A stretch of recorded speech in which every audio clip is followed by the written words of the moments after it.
Hello and welcome to A Taste of Scotland's podcast.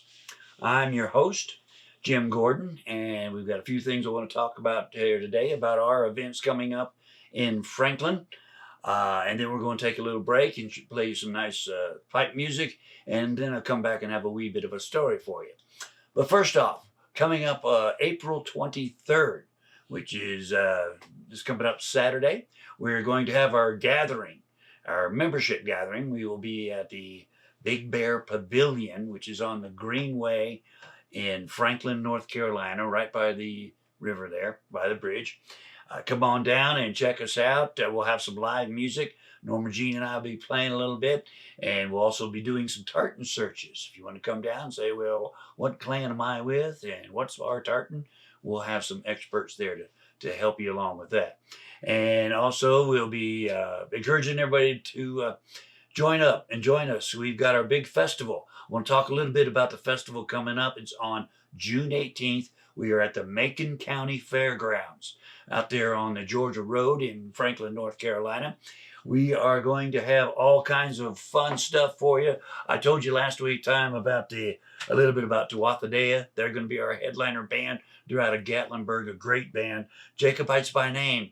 They got some traditional Scottish music. They also will be taking the main stage along with Rainbows Inn. They're a little bit more of the Irish flavor to them. They're actually going to do our Collie, which is Friday night. This would be June 17th at the Rathskeller, downtown Franklin. We're going to have a parade downtown, and it'll end up right at the Rathskellers there, and they'll be doing a Collie. Now, what a Collie is basically is come on, come all, have fun, bring your own instrument if you like, play the drums, play the guitars, the bouzouki, the fiddles, the banjos, whatever you like. Come in and join us and we have some fun, or just come and enjoy the music because it's a good time had by all. Excuse me, my voice ain't quite there. That is all on Friday night. By the way, on the parade, anybody who would like to join us for our parade, we'll have our color guard, and we've got the Girl Scouts going to come down and march with us. Well, we'd like to see as many clans represented as possible. So if you would like to come down, join our parade, represent your clan. I know the Wallaces like to come and parade with us, along with the Grants. The Gordons will be there, Stewarts, hopefully, and the Crawfords. Whatever your clan, the McKenzies and the McLeods and the McIntosh. Come on, come all. Join us in our parade Friday night, about 6 o'clock in downtown Franklin. That'll go straight to the Collie over at the Rathskeller. And on, on Saturday for our big festival, we're going to start off probably about 9 o'clock. We have the Highland Games. That's a full day's activity right there. These big guys are going to be out there competing for points. They're with the Southeastern Highland Games Association, and there's registered games, and in the point system, they're hoping to move up in their categories. They're going to be tossing the caber. They're going to be tossing the sheaf. They're going to be throwing hammers and throwing stones and all kinds of fun stuff. The shot put, all these at the Highland Games. We also have the Kids Corner. Lots of fun activities being planned. Bring the kids out. This is Saturday at the Macon County Fairgrounds, Saturday, June 18th. I should make that very clear. Okay, all kind of fun stuff for the kids going on. Also, we have Border Collie demonstrations. If you've never seen that, that is a sight to behold. The focus that these dogs have when they're herding the sheep. There'll be some demonstrations brought to us by the Blue Ridge Border Collies. They're coming over from Bavard, and they'll be joining us. Also, we have a Highland Coo. If you don't know what a coo is, it's very much like a cow, only it's got a little bit more hair. And he's going to be there, and kids can come out and check out a Highland Coo. This is all at the Macon County Fairgrounds. Also, don't forget the Cherokee to join us. They'll be giving us demonstrations on storytelling and some of the other aspects, the basket weaving, and some of the maybe some stickball. Nice to get a little demonstration on the stickball game that they love to play. This is all again on June 18th at the Macon County Fairgrounds in Franklin, North Carolina. I believe I mentioned Eric. Oh, Norma Jean. Norma Jean will be playing also on our second stage, along with the Cherokee demonstrations. We added some folks, the Creative Republic of Dance Academy. They've agreed to bring some of the youngsters out and show us what they're all about at our Highland Games Festival. That's about that on that. That's all we've got planned at the moment. We've still got, we're looking at least one more band, maybe join us. This is on Saturday. It'll be 9 to 4 will be the festival proper. And then we clear everybody out. And then starting at 6 o'clock, we have our big Saturday night concert that will include, at this time, Tuatha will be our headliner. We've also have the Jacobites by Name and perhaps some more are there to be announced later. This is Saturday night on June 18th. So that's June 17th, June 18th. We also have a Kirk at the Presbyterian Church on June 19th. So Father's Day weekend in Franklin, North Carolina. Make sure you be there. And also April 23rd at the Big Bend Pavilion, the Greenway in Franklin, right by the river there. We'll have our membership drive, some live music, some refreshments for all, and a good time also. Okay, we've got a little bagpipe music we're going to play for you now, and we'll come back, and I've got a wee bit of a story to tell you.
You're back.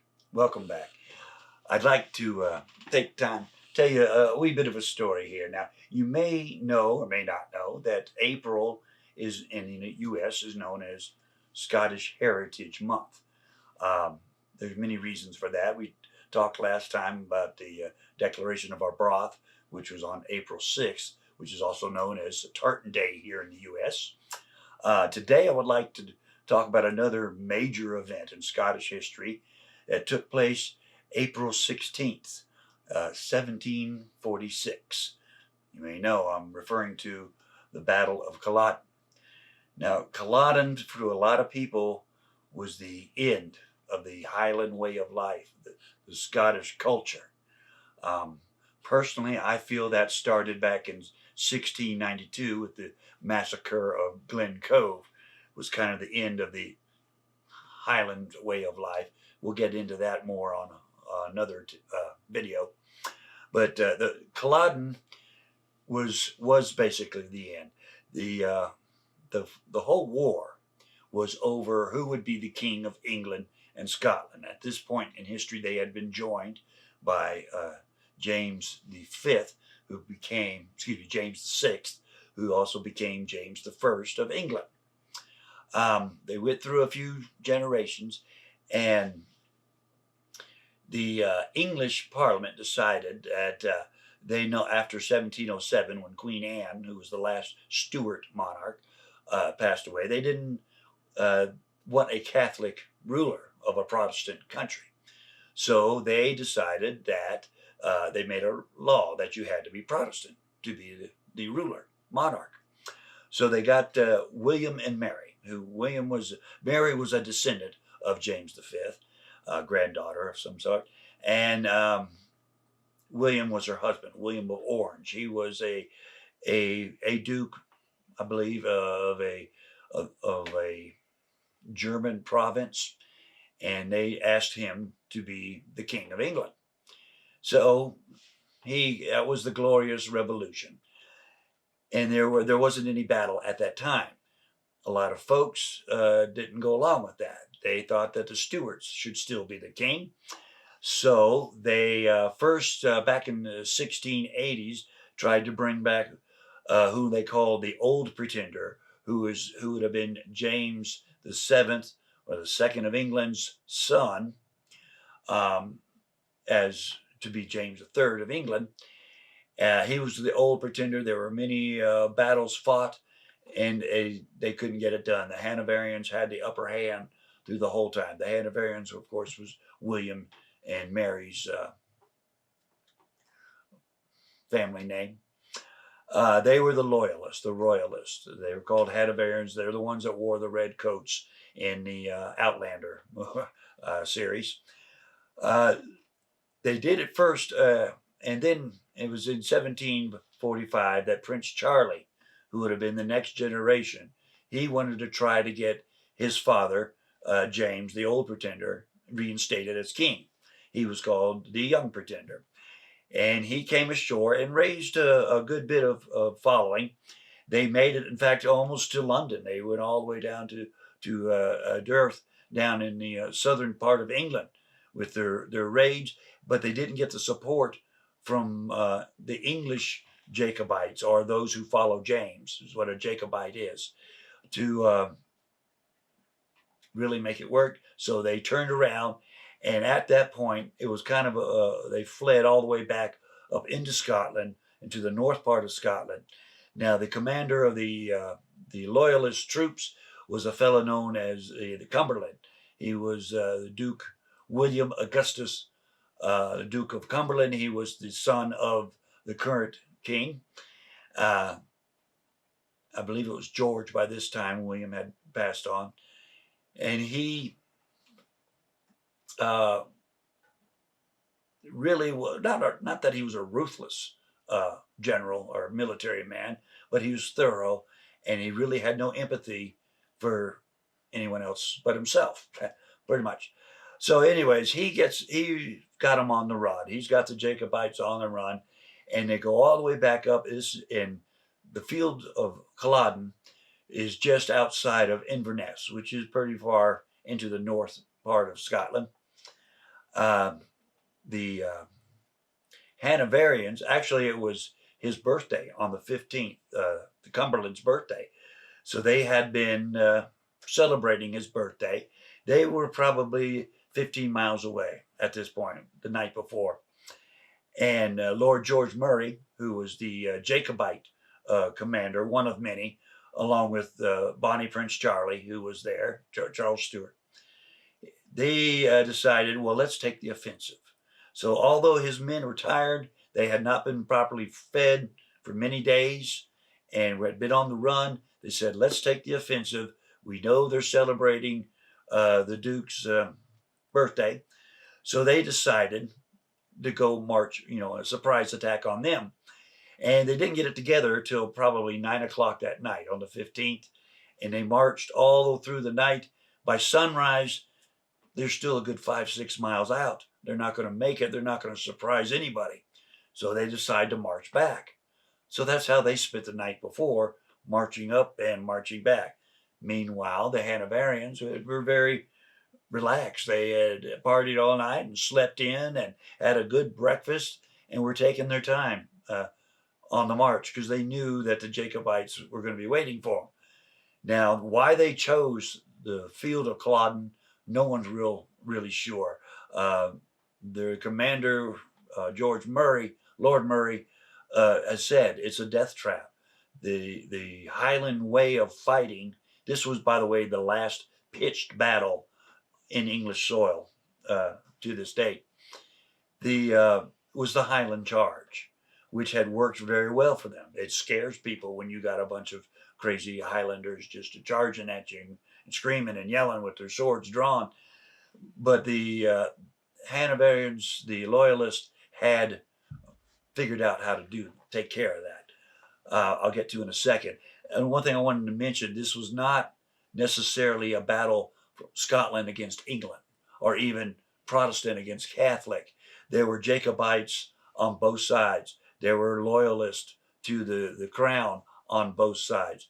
In my own clan, the Gordons, they were pretty much split down the middle, while the Duke, Cosmo Gordon, the third Duke of Gordon, had pledged his loyalties to the king and stayed loyal to the Hanoverians. His brother, Lewis Gordon, took at least 1,000, some say 1,200 men of the Gordon clan and fought on the other side, fought for the Jacobites, and died on the Jacobite side. Casualties, the British, the Loyalists, lost 50 men, less than 300 wounded. The Jacobites on that one day alone lost 1,500 men. It was a massacre. They didn't stand a chance. The Loyalists, the Royals, Hanoverian army was well trained. They had 2 or 3 lines of men, so while one was firing, the next guy was loading. So it was a continuous barrage of not only musket fire, but artillery. They had learned how to, with their bayonets, deflect the charge and stab to the left. A real simple move, which wiped out many of the Jacobites. And before the battle, they had gotten hold of a document, which they later found out had been forged, but it was supposedly at the time the Lord George Murray, the commander of the Jacobites, telling his men to hold no quarter, meaning no prisoners, to the last man. This, however, was proved later not to be true, but they didn't know it at the time. So although the battle lasted maybe an hour, hour and a half on the fields, any of those that lay wounded on the field were dispatched of unceremoniously by the British soldiers. And they went on to clear out everyone who looked like they could have been from the Highland culture. Men, women, children were massacred in retaliation for the battle. It was a pretty bloody mess. And Prince Charles, during the middle of all of this, saw how the battle was going, and some say he was in tears and crying when he ran from the field. He made it by April 20th to Azag, and then later, it was a month or so later, is when the famous Flora MacDonald got him on the boat dressed as a maid, and they went over the sea to Skye, as the song goes. Culloden was the end of the Highland culture, the absolute end. After that, it was banned. Anything having to do with Scottish culture, the kilt, the bagpipe, was considered a weapon of war. Anything was banned by the British for 45 years or so.